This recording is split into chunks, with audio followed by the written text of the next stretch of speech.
Irmãos, boa noite a todos, que a paz de Jesus envolva-nos a todos, acariciando os nossos corações e as nossas mentes, para que a gente cada vez mais busque o discernimento.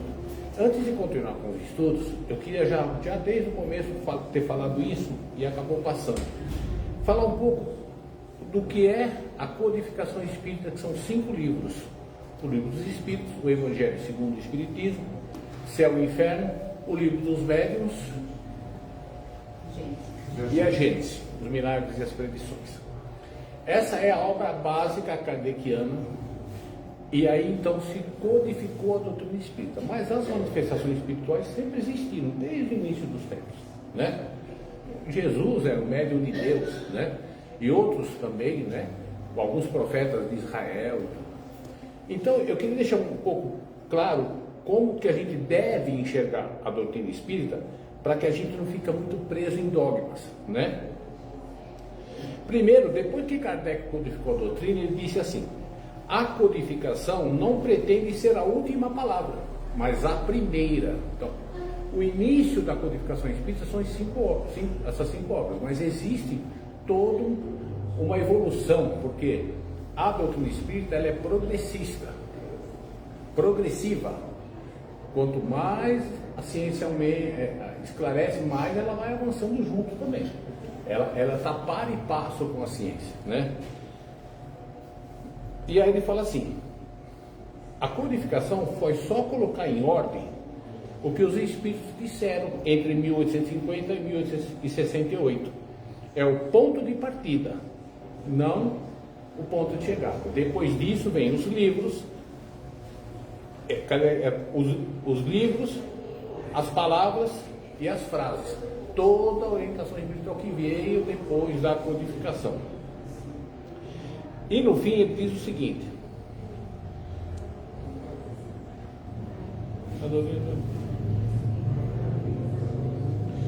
se a gente ficar preso aos livros, a cara crachá, está aqui no livro, se não está no aceito, a gente vai criar uma religião dogmática.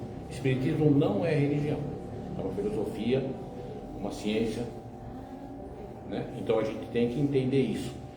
É permitido questionar o que está no livro, é permitido questionar a Deus se alguma coisa a gente não entendeu. Deus, por que é assim? Alguma hora a gente vai ter a resposta. Isso é importante. Agora que a gente sabe que a doutrina espírita precisa ser questionada, a gente deve sempre buscar esclarecimento, a gente vai continuar o estudo, tá? Ninguém vai para um brau só porque questionou alguma coisa, não. Pode ficar à vontade. Na semana passada nós fizemos as propriedades da matéria, e agora nós vamos ver 2 perguntas que falam sobre espaço universal. O espaço universal é infinito ou é limitado? É infinito. Se fosse limitado, o que haveria além de seus limites? Isso é uma questão de lógica, né? Se a gente imaginar todo o universo, se a gente falar que Deus criou só um pedacinho, que é onde Ele cuida, e o resto era um vazio só, que seria da criação, né? Bem sei, o Espírito falando, o benfeitor espiritual falando, bem sei que isso confunde a razão, mas a própria razão diz que não pode ser de outro modo, que não deve haver limitação, né? O universo não pode ser finito, ele tem que ser infinito, né? O espaço universal infinito dá uma ideia do que seja o infinito, quando aplicado a todas as coisas. Entretanto, não será na Terra que os homens poderão compreender. Para nós é difícil de compreender, mas a hora que a gente estiver desprendido da matéria, mais espiritualizado, a gente vai entender por que tem que ser infinito o universo. Kardec comenta: supondo-se um limite ao espaço, qualquer que seja a distância que o pensamento possa atingir, a razão diz que além desse limite existe alguma coisa, né? E assim sucessivamente até o infinito. Mesmo que essa coisa fosse o vazio absoluto, ainda assim seria o espaço. Quer dizer, enquanto tem espaço, Deus está atuando. Por isso que o universo é infinito, ele atua em qualquer canto do universo. e cria em qualquer canto do universo. 36. O vazio absoluto existe em alguma parte do universo? Não, nada é vazio. Olha que interessante, nada é vazio. O que parece vazio está ocupado por matéria que não pode ser detectada pelos sentidos humanos e nem pelos instrumentos de observação e medição disponíveis hoje. É o fluido cósmico universal, nós já falamos aqui.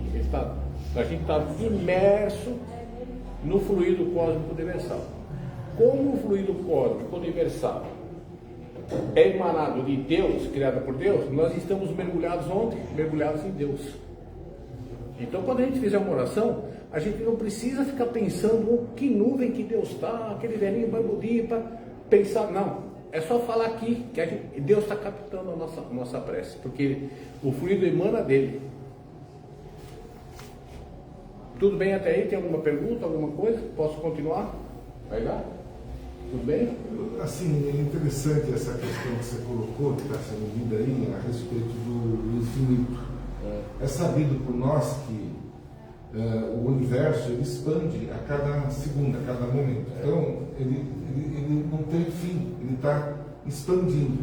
E junto com essa expansão, a criação.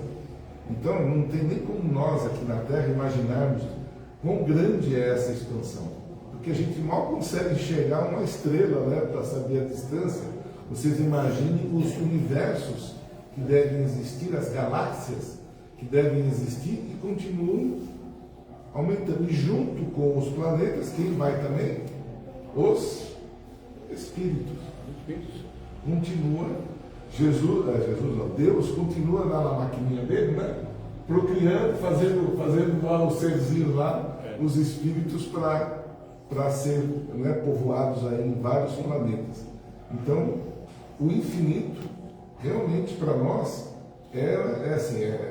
nós entendemos, não tem fim, não existe fim. Não existe fim. Não existe fim. É algo que cresce. E parte do princípio é que Deus não cria nada que seja inútil, nada. Deus é perfeito, é absolutamente perfeito. Então, se Ele criou outros orbes, outros planetas, outros sistemas, não é para que a gente fique só admirando a beleza daquilo. Tem vida lá. E são outros irmãos nossos, humanos também, mas com a compreensão de acordo com as realidades daquele orbe, daquele planeta. Mas são os filhos de Deus também, como nós, né? É interessante e nunca vai acabar. Viu? O infinito eu não tenho como a ciência afirmar, nem como determinar. A gente tem que, né? Nós somos tão pequeninos, que a nossa mente, nem o verbo que a gente tem, a expressão, dá para a gente explicar isso. De tão imenso que é a coisa. E quão pequenos nós somos, né? Nosso planeta, né? Comparado com uma galáxia, é um grãozinho de areia lá, perdido no universo. Lá. Até onde a ciência já chegou, nós temos aproximadamente, que a ciência, a NASA descobriu, em torno de 1 trilhão de sistemas. Cada sistema tem seu Sol, 2 sóis, 3 sóis e seus planetas orbitando em torno deles. Então você imagina, mais de 1 trilhão, vezes 10 trilhões do que a ciência já conhece de planetas. Você acha que só aqui ia ter vida? Não faz sentido, né? Deus é perfeito, né? Mas seguindo aqui, agora nós entramos no capítulo 3 sobre a criação. Primeiro tópico, formação dos mundos. Kardec já começa comentando. O universo é formado pela infinidade dos mundos que vemos e dos que não vemos, por todos os seres animados e inanimados, por todos os astros que se movem no espaço, assim como por todos os fluidos que o preenchem. De novo os fluidos, de novo o fluido cósmico universal aqui. Então esse é o universo, é formado por tudo que existe, que a ciência já vê e a ciência não vê, né? O que nós encarnados vemos, o que só os desencarnados veem, tudo isso aí faz parte do universo. Então, o plano espiritual não é um mundo à parte. Ele é o mesmo mundo nosso, só que numa faixa vibracional diferente da nossa, por isso que é mais etéreo, né? Mas ele está aqui com a gente aqui, né? Aí vem a primeira pergunta: o universo foi criado ou sempre existiu, assim como Deus? O universo não poderia ter se formado por si mesmo. E se ele existisse desde toda a eternidade, assim como Deus, não poderia ser obra de Deus. Ora, se o universo é obra de Deus, ele existe depois que Deus surge, que Deus existe desde sempre. Mas quem criou o universo foi Deus, é obra de Deus, né? Só Deus é incriado, só Deus existe desde toda a eternidade. A razão nos diz que o universo não se formou por si mesmo e que, não podendo ser obra do acaso, só pode ser obra de Deus. Como que uma coisa do nada surge? Não dá para a gente aceitar isso, né? O nada não existe, aí vem, né? Então, o universo é obra de Deus, é criação divina, né? De alguma forma ele criou, através de seus anjos, através de seus prepostos, através dos espíritos co-criadores ou por vontade dele mesmo, mas sempre pela vontade dele. Aí vem a pergunta: como Deus criou o universo? Vou me servir de uma expressão comum: por sua vontade. Simples assim. Nada representa melhor essa vontade toda poderosa do que essas belas palavras da Gênese. Deus disse: faça-se a luz, e a luz foi feita. Tal é o poder dele, né? A gente não consegue ainda, né? Para a cadeira, sai daí, imagina, não vai conseguir. Deus falou: faça-se a luz, e a luz surgiu. Gênesis, primeiro livro do Antigo Testamento, escrito por Moisés, no qual ele descreve a criação e os primeiros tempos do mundo. Depois a gente vai entrar mais à frente aqui, com mais detalhes sobre isso aqui. Podemos conhecer como os mundos se formam? Tudo que podemos dizer a esse respeito é que vocês têm condições de compreender é que os mundos se formam pela condensação da matéria disseminada no espaço. De novo a matéria que a gente não vê, de novo o fluido cósmico universal. A condensação dessa matéria primitiva é que forma tudo que existe no universo, inclusive nossos corpos físicos, inclusive o nosso perispírito. Essa é a matéria do fluido cósmico universal. Alguma pergunta, alguma dúvida? Para o que o meu chefe fica sempre de olho nele. Estou vigiando aqui. Atualmente, pensa-se que os cometas seriam um começo de condensação das matérias. Aquilo que a gente vê, que a gente chama de estrela cadente, né, os cometas passando. Ou seja, mundos em processo de formação. Isso é correto? Sim, é correto.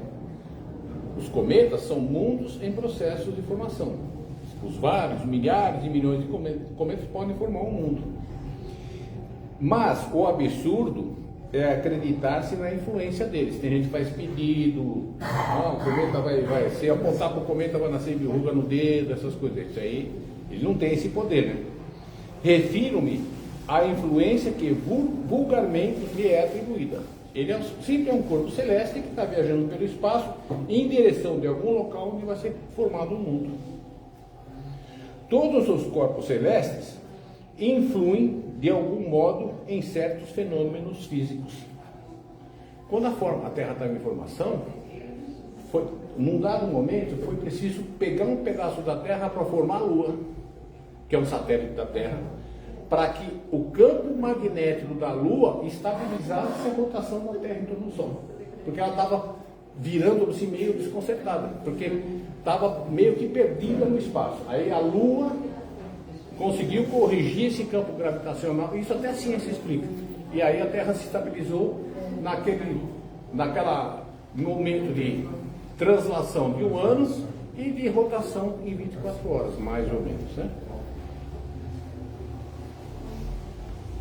Observação. Nesta resposta dos cometas, o espírito se refere à influência supersticiosa que vulgarmente é atribuída aos cometas, né? Então isso ele tirou. Acho que dá mais uma ainda, né, cara? Um mundo já completamente formado pode desaparecer e sua matéria ser espalhada de novo pelo espaço? Sim. Deus renova os mundos assim como renova os seres vivos.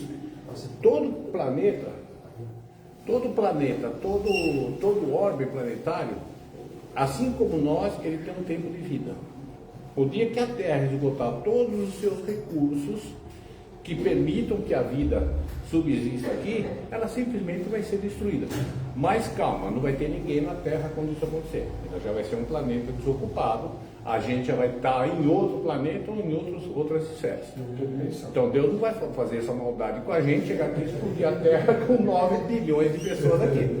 Então a gente vai. E outra, não tenham pressa, porque isso vai ser daqui a alguns bilhões de anos. Então dá para evoluir bastante até lá, né?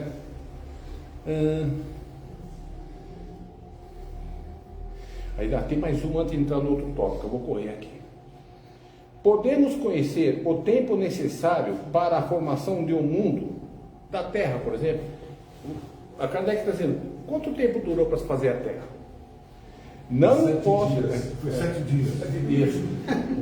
Nada posso dizer a esse respeito, pois o tempo para isso somente o Criador sabe. Seria pouco inteligente aquele que pretendesse conhecer o número de séculos necessários para essa formação. A ciência chegou em 4 bilhões e meio de anos. Como eu disse no começo, essa aqui é o livro dos Espíritos, não é a última palavra, é a primeira. Livros que vieram posteriormente, somente da mediunidade de Chico Xavier, mostram que é mais ou menos isso que a doutrina espírita adota. 4 bilhões e meio de anos, a formação do nosso planeta. E o Espiritismo sempre fala, se um dia a ciência disser alguma coisa que é diferente do que a doutrina fala, a doutrina vai e aceita e corrige, né? Porque é uma doutrina progressiva, né? Para hoje, irmãos, é isso aí. Na semana que vem a gente fala da formação dos seres vivos. Como que a gente surgiu nesse mundão aqui? Aí nós vamos falar, quem nasceu primeiro? O ovo ou a galinha? O ovo ou a galinha? Lembra disso aí? Muito bom. Tá bom. Obrigado a todos. Eu que agradeço. Foi muito bom. Eu só queria fazer um complemento bem legal que eu acho assim, interessante nessa história toda, né? Porque a gente entende que os planetas ele tem um período, né? Então chega num período de exaustão, o que acontece? Bum! Isso. E a gente acha que ele desaparece. As partículas da explosão desse planeta é onde vai ser criado um novo planeta para formar uma nova. Então, pode ser que nós temos partículas aqui no nosso planeta que já foram planetas muito mais complexos que o nosso. Sim. Né? Olha que coisa, né? Então é um tal de explode aqui, cresce lá, monta lá, porque as partículas estão em todos os lugares. E vai agrupando, elas vão se agrupando. E isso em 4 bilhões de anos. Vocês imaginam? 4 bilhões para formar um planeta, o quanto que demora. E quantos planetas que já estão explodindo, que a gente só está vendo a luz. Você já ouviu falar de estrelas? Que já explodiram, mas só a explosão dela é o que a gente consegue enxergar aqui na Terra. É algo assim, super interessante isso. Mas isso não é nada, por isso que a nossa doutrina, ela envolve três vetores lá, que é a ciência, a gente jamais pode ir contra a ciência, nossa doutrina, a filosofia e a própria religião, que é a própria religião. Então, nós não podemos ir contra nada, nem mesmo Jesus, ele mudou sequer uma vírgula das condições naturais do planeta. Tudo que ele movimentava era uma condição que nós também podemos fazer aqui um dia. Tá certo? Muito bom. Bom, vamos lá, né? Deixa eu só... Não, ainda não. Deixa eu só fazer uns avisos, Caio, por gentileza, antes de nós iniciarmos. Eu peço a gentileza, né, que os celulares sejam desligados ou coloquem-os no modo avião, por favor. A gente tem uma ação aqui na casa de doação de alimentos não perecíveis. Então a gente sempre está pedindo, por gentileza, nos ajudem, né? Para que essas 30 famílias possam todo mês ter ali um alimento que a gente está doando. Então, eu agradeço imensamente a todos vocês. A gente jamais deixou de atender uma família.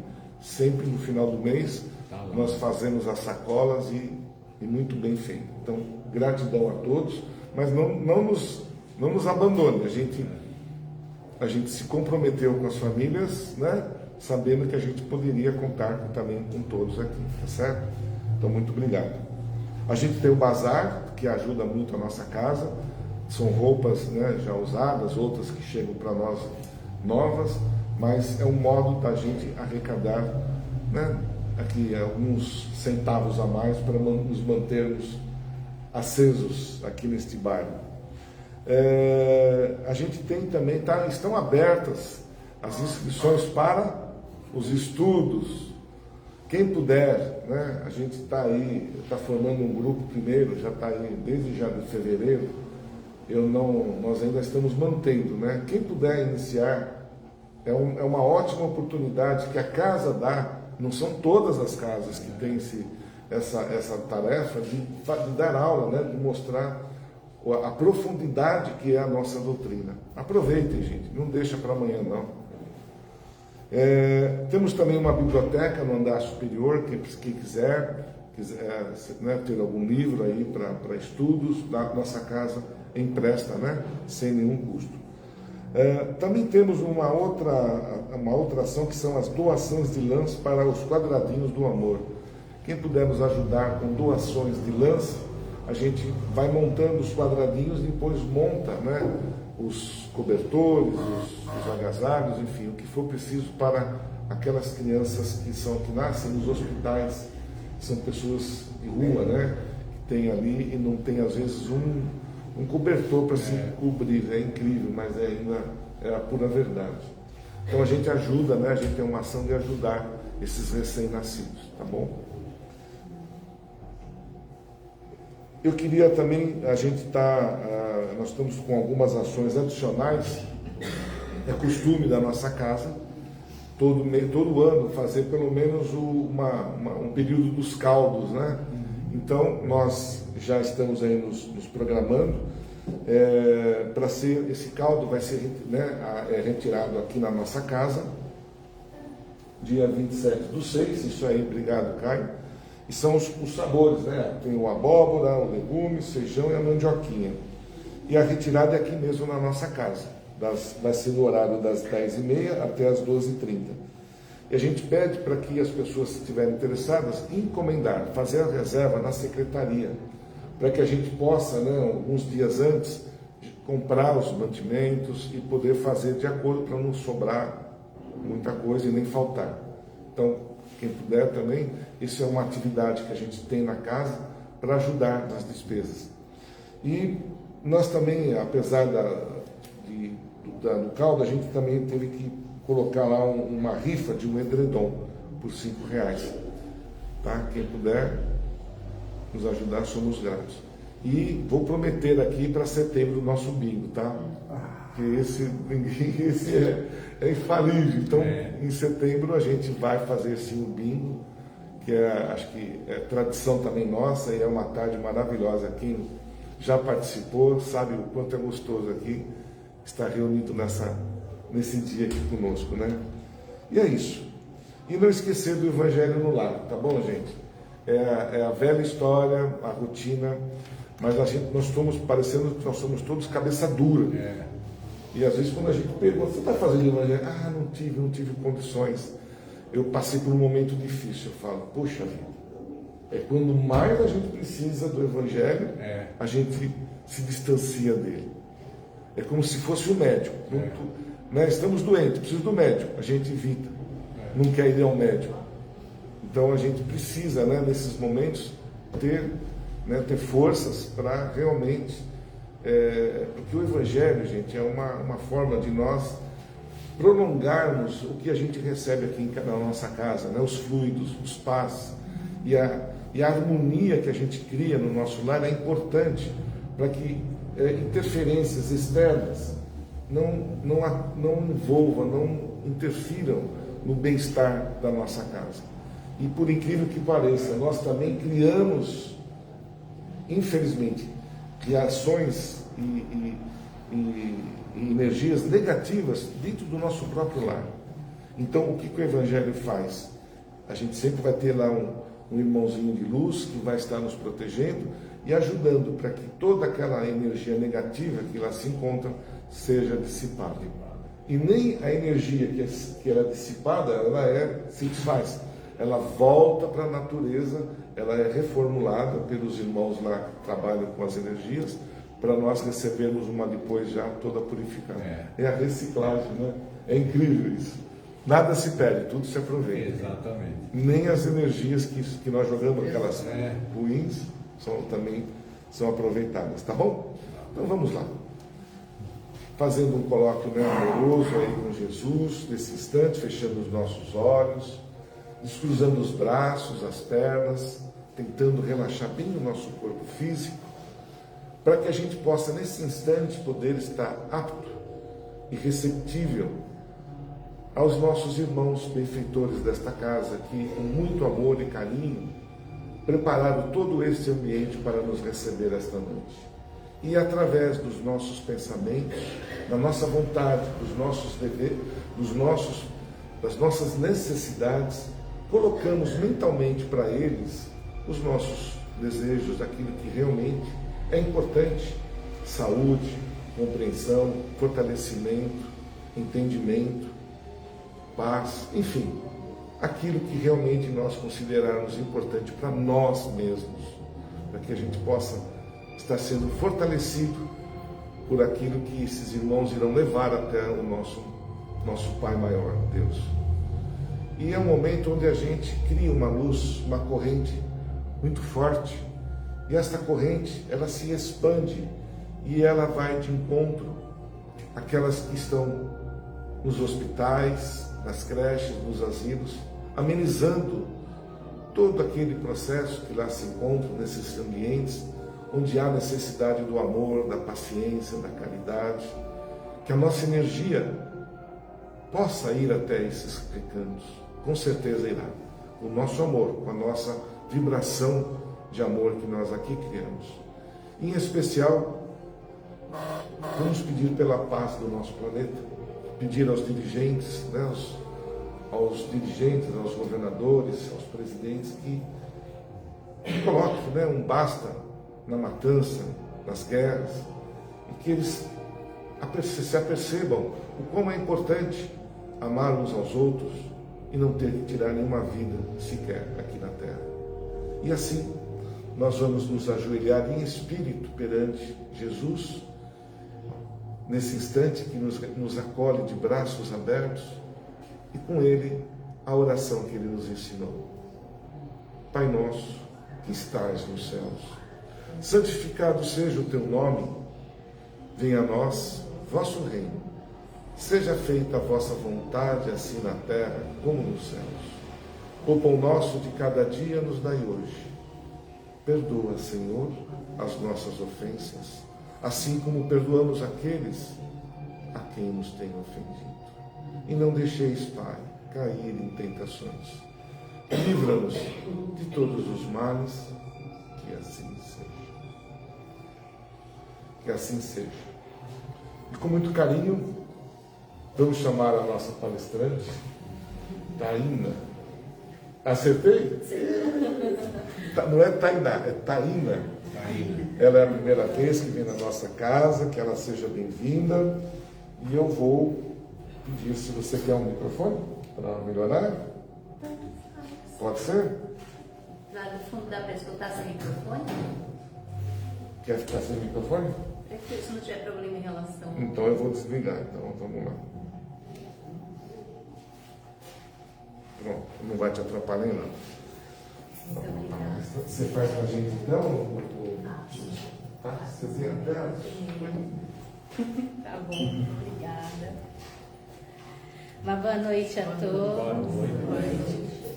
Bom, primeiro eu queria agradecer o convite da casa por eu poder estar aqui e conhecer mais um cantinho bendito, né, de propagação do Evangelho de Jesus. Né? E como eu gosto de começar todas as palestras quando eu faço, é que não existem verdades absolutas. Não é porque eu estou aqui falando para vocês que eu sei exatamente o que eu estou falando. Não, eu trago a minha verdade de acordo com o meu entendimento em cima dos estudos que nós fazemos. E assim, cada palestrante que vem tem o seu conteúdo, a sua forma de explanar o mesmo assunto. Tá? E aí, assim, eu gosto muito de como a espiritualidade atua, porque todas as vezes que eu vou fazer uma palestra, eu acho incrível como o conteúdo que vem antes, seja da prece de abertura ou no caso de vocês aqui, a parte dos estudos, ela sempre vem casando com o tema que eu acabo levando no dia para as palestras. E a espiritualidade, ela sempre vai nos direcionando. E aí é com isso que a gente precisa confiar, que nós estamos amparados, que nós estamos acolhidos, que existe, como eles disseram, um propósito para tudo, que nada se perde e tudo se transforma na espiritualidade, não é? E nesse sentido, existe o que a gente chama de fé raciocinada. Então, o que vocês escutarem aqui hoje, peguem aquilo que caiba dentro do coração de vocês, seja uma palavra, uma frase, e levem ela para a semana para que vocês possam trabalhar isso dentro do conhecimento de vocês, das leituras, das conversas que vocês terão, tá bom? E uma outra coisa que eu gosto também é de a gente balizar e entender que nós somos espíritos que estamos vivendo uma experiência terrena. Então, nós hoje temos um corpo de carne, porque nós estamos aqui na Terra, então ele é de acordo com as propriedades daquilo que a gente precisa. E cada qual, como o Senhor mesmo disse, dentro dos seus mundos, terão as suas particularidades. E aí, nós escolhemos estar aqui dentro hoje, do planeta Terra, da forma que ele está. E nós já sabemos que a Terra está passando, já tem alguns anos, pelo que ele chama de período de transição planetária. Então, algum dia, o nosso planeta ele vai deixar de ser um planeta de provas e expiações para ele poder ser um mundo regenerador. E ainda existe um grande passo até a gente chegar em busca deste outro local. Não sei se nós podemos ver isso nessa vida como nós estamos, ou talvez quando nós voltarmos aqui, se é que nós voltaremos aqui, com outro corpo, com outra história e com outra rotina. E nessa escolha que nós fizemos de estar aqui nesse período, nós temos a nossa parcela de responsabilidade pela Terra.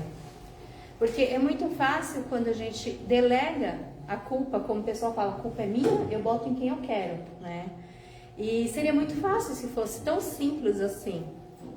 Mas a partir do momento que nós angariamos os conhecimentos, que nós sentamos numa cadeira para poder estudar, para poder ouvir, uma leitura que nós fazemos, a gente tem por obrigação passar isso adiante. E nesse período de transição que nós estamos, ainda mais um ano, que é de eleição, é um ano de Copa, nós temos uma responsabilidade ainda maior com as nossas escolhas, com os nossos atos, as nossas ações e tudo aquilo que vem dentro do nosso coração e nós colocamos para fora, seja por meio das nossas ações ou das nossas palavras. E é exatamente aí que eu começo hoje a palestra da nossa noite, que tem como tema pensamentos que curam e palavras que constroem. Tá? E quantos pensamentos nós temos num único dia, ou numa única fração de segundo, se a gente pudesse mapear? São vários. E de todos esses pensamentos que nós temos, será que a gente consegue analisar a qualidade de cada um deles? Será que a gente consegue medir em qual momento vibracional que ele vai nos levar? Se ele vai nos trazer para uma vibração padrão baixo, onde a nossa régua vai lá, no pé? Ou seria um padrão onde nós começamos a alcançar um pouquinho mais os nossos amigos espirituais que estão tentando nos empurrar, para que a gente possa nos melhorar como seres humanos? E se a gente pudesse realmente focar nisso, talvez a gente conseguiria entender que, de certa forma, a gente tem não só a responsabilidade, mas a consequência das nossas escolhas. tudo na doutrina espírita, ela sempre vai voltar para a história da reforma íntima e do autoconhecimento. Porque não adianta a gente olhar para o que está acontecendo do lado de fora se a gente não faz a nossa parte. Então não adianta a gente querer culpar governadores, governantes, o poder público, ou quem quer que seja, sendo que, por mais que nós estamos vivendo numa sociedade inseridos, porque precisamos dela para as provas, nós somos só. Nós temos as nossas companhias, nossas participações especiais, na família, no trabalho, nos amigos, dentro dos grupos que nós escolhemos. Mas a nossa trilha, a nossa jornada é solitária. Então é nós com o nosso processo evolutivo. E a gente precisa olhar dentro do nosso coração para aprender a tirar as camadas que nós temos. Nós somos como cebola. Então, a cada camada da cebola que nós tiramos, existe uma outra camada. E a cada camada que nós tiramos, existe uma particularidade nossa, que a gente precisa aprender, que a gente precisa superar. Né? E a vida é essa escola, cheia de provas, de expiações. É como bater no coração, é altos e baixos. Quando vem a linearidade, aquela reta, é porque nós já não estamos mais aqui. E dentro desses altos e baixos da vida, a gente precisa entender como se portar. Porque existe uma única coisa que nunca ninguém vai tirar da gente, que é o poder de decidir como nós nos sentimos diante de uma determinada situação. Não é que a gente não vá passar pelas dores, não é que a gente possa não passar pelas provas, mas a gente pode escolher como passar por elas. E aí, quando a gente consegue olhar para isso, sair o momento daquela situação e ver isso de fora, a gente começa a entender que existe toda uma harmonia para tudo que acontece na Terra. E, de certa forma, tudo está interligado. E nós estamos vivendo uma era que não bastasse todas essas transformações juntas e todas misturadas, nós temos um bombardeio constante de informações pela era tecnológica. Então, é uma cobrança excessiva o tempo todo por se comparar, por fazer, por ter, por acontecer. E às vezes, essa ânsia de querer sempre mais, de buscar essa materialidade de onde nós estamos, acaba nos levando aos pensamentos acelerados, que já bastam com todas as informações externas. E aí a gente está sempre vivendo ou no passado ou no futuro. E quando a gente vive no passado, na parte da saudade, do perdão que nós não demos, das pessoas que nos magoaram, das pessoas que partiram, ou quando nós estamos no futuro, vivendo cenários que talvez nunca venham a acontecer, porque a nossa cabeça é um solo fértil. O que a gente plantar ali dentro vai florescer. E às vezes a gente vive tanto o mesmo cenário que ele acaba fazendo parte da gente, mesmo não sendo o nosso cenário real. E a gente esquece de viver o nosso único momento, que é presente, o agora. E como o próprio nome diz, é um presente. Ele não vem embrulhado com laço, com papel, mas é uma dádiva. Estarmos todos aqui hoje reunidos para poder ouvir, para poder conversar, sair daqui, encontrar os seus, o seu bichinho de estimação, ter um lar, poder comer. Quantas dádivas nós temos numa fração de segundos, se nós pararmos para analisar. E é pela falta de prática que muitas vezes a gente deixa de viver no agora e de olhar exatamente só o que está acontecendo aqui, e nós acabamos sempre divagando ou para o passado ou para o presente. E aí dentro do Evangelho tem uma passagem que fala que a boca fala do que o coração está cheio. E se a gente está bombardeado de todas essas informações, se nós estamos vivendo o nosso passado ou se nós estamos vivendo o nosso futuro, o que é que está cheio o nosso coração? O que é que nós estamos colocando para fora? O que é que nós estamos verbalizando? Será que vocês já pararam para analisar que a história do vigiai, orai, nós precisamos o tempo todo nos vigiar. E não é só vigiar os nossos atos, não é vigiar o que a gente ingere, mas também o que sai da nossa boca.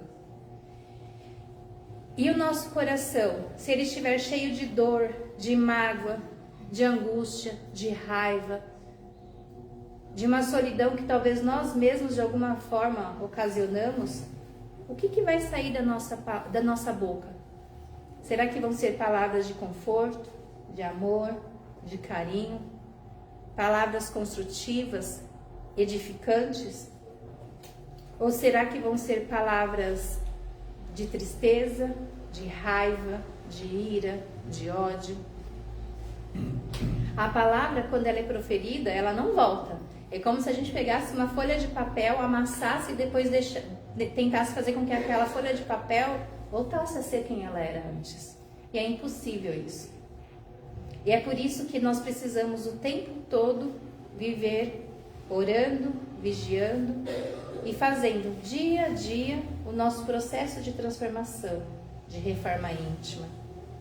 De olhar quais são as nossas qualidades, que todos nós temos, quais são as nossas virtudes, porque todos nós temos. Mas também quais são os nossos defeitos, as nossas falhas de caráter, aquilo que a gente precisa se melhorar. E aí com isso, a cada dia mais a gente vai conseguindo compreender como se posicionar melhor, entender como arar melhor o nosso solo interno, plantar sementes que sejam mais saudáveis.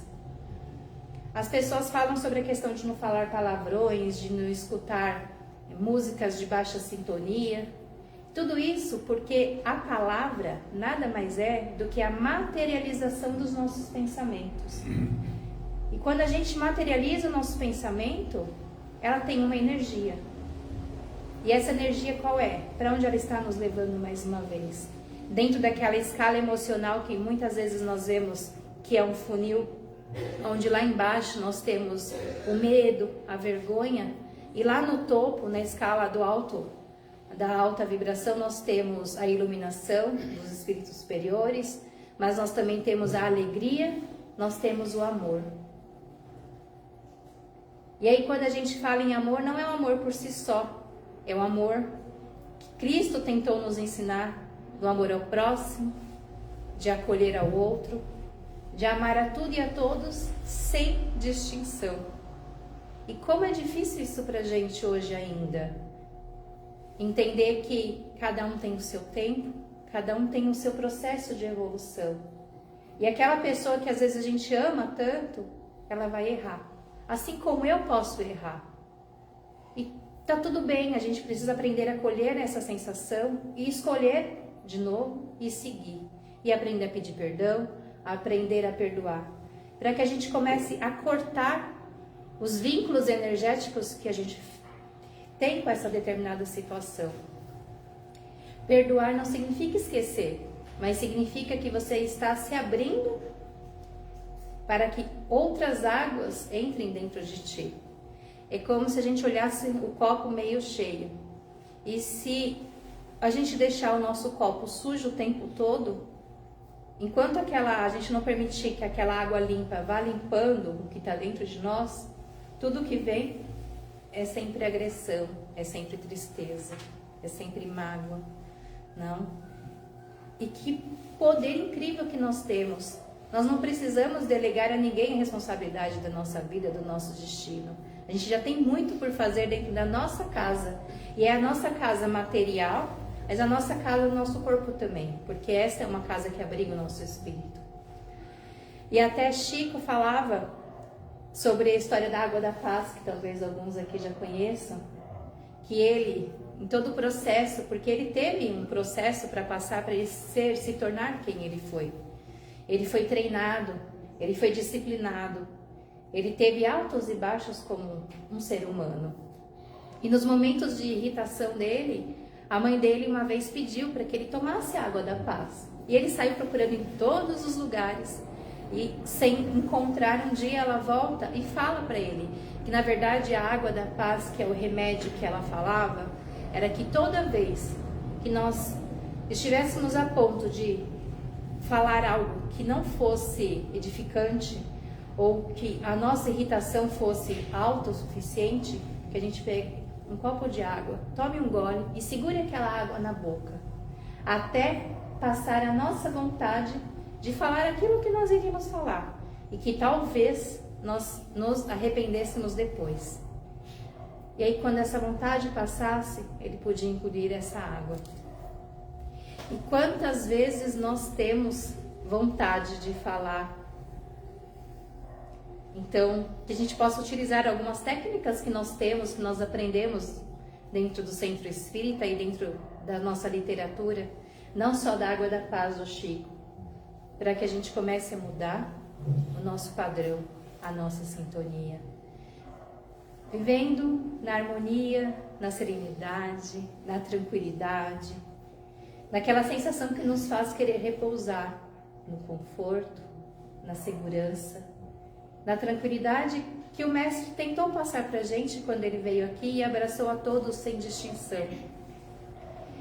Existem raças, como na época do Egito, que eles acreditavam que o som tinha tanto poder que eles usavam o verbo, a palavra, para poder acalmar, para poder curar. E da mesma forma de que o que sai da nossa boca pode agredir uma pessoa, a gente pode agredir a nossa matéria. As doenças que nós temos hoje no nosso corpo físico, de alguma forma, elas já foram do nosso espírito. Às vezes é meio impalatável escutar isso, porque ninguém quer sofrer, ninguém quer ficar doente. Mas a gente não sabe o que aconteceu no processo todo, desde que nós nascemos aqui, ou nas nossas vidas anteriores, da nossa bagagem que nós trazemos, para que fizesse com que isso fosse algo que materializasse. Mas a gente pode atenuar o nosso processo na cura, a gente pode atenuar o nosso processo diante de uma doença, seja ela qual for. Nós podemos atenuar as sensações que nós temos dentro dos desagrados da vida, dos momentos de dor que a vida traz. Se a gente souber olhar para isso como algo que vai nos trazer uma sensação positiva, de alguma forma, que seja para o nosso crescimento. A gente escolhe como olhar, como eu disse no começo, para aquela situação.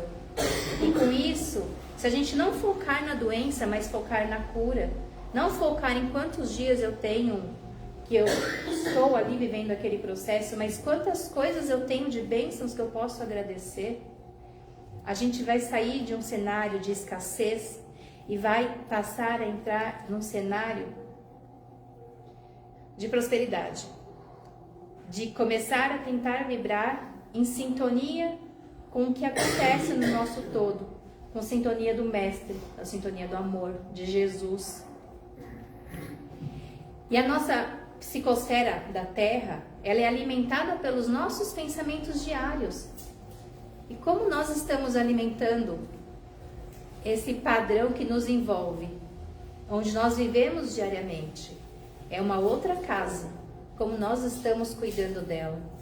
Porque ela também vai colaborar para que as doenças se agravem, para que as doenças aumentem.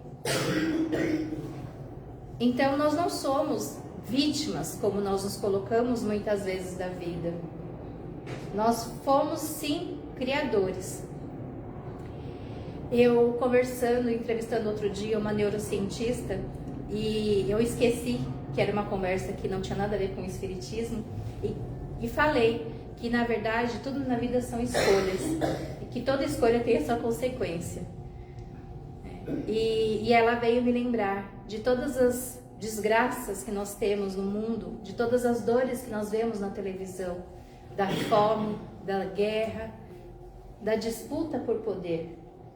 Só que quando nós trazemos essas indiferenças, essa dor para dentro da doutrina espírita, nós entendemos que tudo isso que está acontecendo é porque precisava acontecer. Nós não sabemos hoje o porquê. Talvez nós não saberemos também na próxima vida. Mas existe um propósito para tudo aquilo.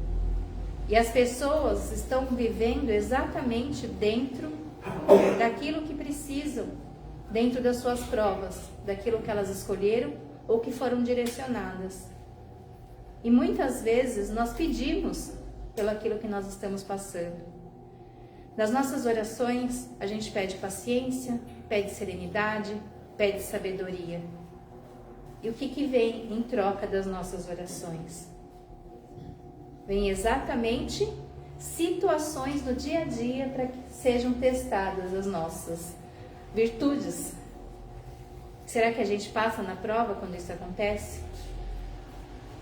Muitas vezes a gente acaba escorregando ali na casca da banana e vamos de novo. E vai tudo de novo, passinho a passinho, tentando subir essa escada. E é um processo nosso que Deus é tão bondoso que nós temos várias vidas para poder passar por diversas experiências e crescer e ter a nossa alma transformada. Nós somos os produtos dos nossos pensamentos, dos nossos sentimentos e das nossas energias. Só que a gente não pode esquecer que essa vida que nós temos aqui agora, nesse presente, ela é única. Por mais que nós acreditemos na reencarnação, que nós já vivemos outras vidas e viveremos outras tantas mais, elas serão de outra forma. Não será com o mesmo corpo, talvez nem com a mesma família, nem com a mesma função dentro do emprego. Talvez nós teremos almas afins que nos acompanharão, mas também teremos outros cenários a serem transformados, outros terrenos a serem desbravados. Então que a gente possa agarrar a oportunidade do nosso presente hoje aqui e fazer a diferença, nos melhorar como seres humanos, entender que a gente pode sim fazer algo, mesmo diante de toda a tragédia que nós vemos na TV, de todas as dores que acontecem no mundo e de todo o sofrimento, a gente tem o poder da prece. A gente pode não resolver a situação, mas a gente pode orar. E o poder da oração, tem inclusive um capítulo dentro do Evangelho segundo o Espiritismo falando só sobre oração. E aí ele fala exatamente, e no capítulo 27, que eu até marquei aqui para não esquecer, o poder da prece está no pensamento. E assim, de todos os parágrafos que estão lá, se a gente se apegasse só a essa frase, a gente iria entender a história que nós podemos orar. Nós podemos mudar, enviar bons pensamentos. Ou seja, nós podemos enviar vibrações positivas de amor. Porque como foi dito aqui no começo, não existe tempo, não existe espaço. Os nossos pensamentos, eles voam.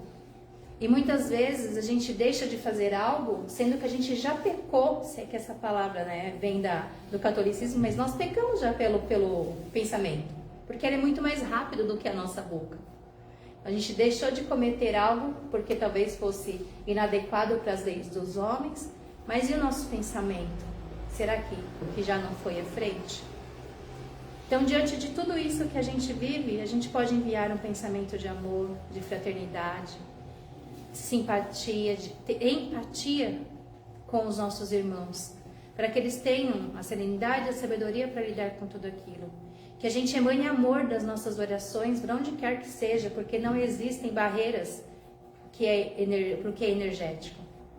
Nós estamos inseridos no todo, sendo nós espíritos encarnados, sendo a espiritualidade, só muda a faixa dimensional. E aí nós temos, dentro de outras áreas que não só o espiritismo, que falam também sobre a necessidade de nós olharmos para os nossos pensamentos e para as nossas palavras para que a gente possa se curar. Existem as palavras de afirmação, que a gente vem no caminho totalmente oposto do que é negativo. Existe uma psiquiatra que estuda muito sobre a positividade, sobre a psicologia positiva, e aí ela fala que a gente precisa aprender a transformar os nossos pensamentos, mas a gente também não pode se culpar quando a gente tem ou vive uma situação que não é agradável, que não foi edificante para a gente. Porque era o conhecimento que nós tínhamos até aqui, foi o que nos trouxe até aqui. A gente precisa nos acolher nos nossos erros, porque a gente ainda vai errar. Mas é passar e aprender com eles para que a gente possa aprender. E entender como nós olhamos para esse acolhimento, como nós nos acolhemos. E aí tem também, quando nós falamos da palavra em relação ao próximo, a história das peneiras. Aqui ele fala, eu trouxe como peneira de Sócrates.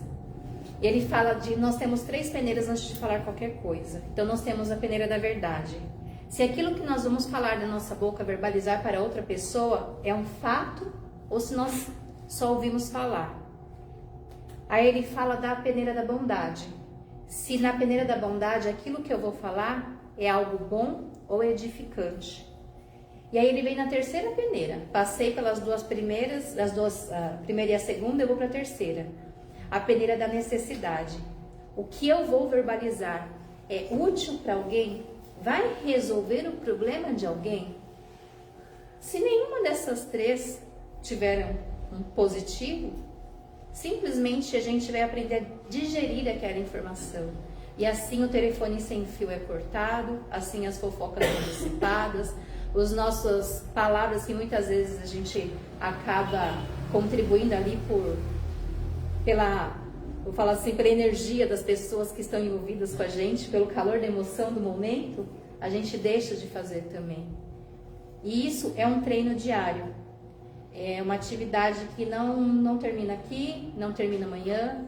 Enquanto nós estivermos aqui na Terra, vivendo, a gente vai passar por essas experiências e nós temos o poder de recomeçar todo o santo dia. Nós temos a bênção do esquecimento quando nós chegamos aqui na Terra. E nós também temos as bênçãos de todas as noites morrer e acordar novamente. De viver uma nova vida todos os dias. A gente não precisa esperar a morte do nosso corpo físico nessa vida. Que a gente saiba aproveitar e entender como a gente se posiciona, o que sai da nossa boca.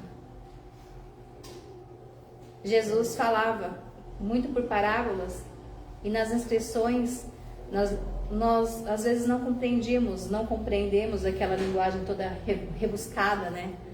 Mas tem uma frase que fala que nós somos o sal da terra. E o que é que ele queria dizer como nós somos o sal da terra? Se a gente pensar que o sal era utilizado para dar sabor na comida e para conservar, significa que nós temos o poder de dar o sabor na nossa vida que nós queremos. Sal em demais, ele vai salgar. Falta de sal vai fazer com que algo seja sonso, sem sabor. E nós temos também, então, o poder de conservar a nossa terra, de conservar o nosso solo. E essa medida, ela vai ser diferente para cada um de nós. Então, que a gente saiba ser o sal da terra, que alimenta o nosso terreno, a nossa vida, para que a gente realmente possa começar a ter pensamentos edificantes e palavras que venham a curar não só a nossa vida, mas a quem está próximo de nós. Eu trouxe uma música para vocês e eu vou fazer a prece de encerramento que me pediram e depois ele vai colocar a música, o Thay vai colocar a música pra gente, por gentileza. Eu gostaria que vocês escutassem, talvez vocês já conheçam, é do grupo União e Harmonia e fala exatamente sobre o pensamento positivo. Então, quem se sentir confortável, cerre os seus olhos físicos e que a gente possa nesse momento elevar o nosso pensamento ao Mestre Jesus, aos nossos amigos espirituais, agradecendo pela dádiva e pela bênção do momento presente, pelas oportunidades que nós temos em nossa vida, por estarmos aqui encarnados, aprendendo, que nós tenhamos sempre um pensamento de amor, uma palavra edificante para os que nos cercam e para o nosso espírito. Que a gente saia daqui essa noite confiando nos nossos amigos espirituais e sabendo que um pensamento pode fazer a diferença na nossa vida. Que Deus abençoe a todos nós, nos acompanhe no retorno a nossos lares. Que assim seja.